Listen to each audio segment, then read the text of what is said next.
The asshole for telling my fiance I'm not even looking forward to our wedding anymore. I, male 28, got engaged to my fiance, female 27, about 8 months ago. Before we started planning the wedding, our relationship was honestly great. Ever since planning started though, it's like she became a completely different person. Every conversation somehow turns into the wedding planning. If we're watching TV, she'll pause it to show me centerpiece ideas. If we're eating dinner, she'll talk about seating charts. If we're out with friends, she's asking for opinions on flowers, invitations, or dresses.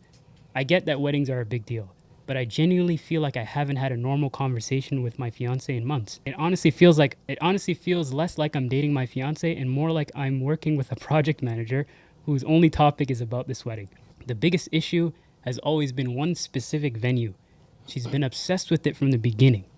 I kept telling her that we should have backup options because it looks like it was going to be outside of our budget. She was convinced we would be able to negotiate. Last weekend, we finally met with the owner. Everything seemed to be going well until they gave us the actual price. And it was way higher than what had been advertised because apparently the listed price didn't include a bunch of mandatory fees. We tried negotiating, but the owner wouldn't budge. That's when my fiance completely broke down. She started crying right there in his office, begging them to work with us because she dreamed of being married there for years.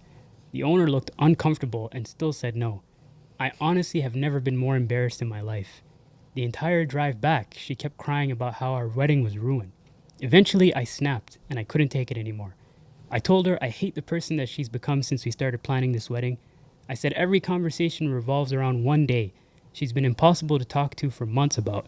And if I'm being completely honest, I'm not even looking forward to the wedding anymore because the planning has been extremely miserable.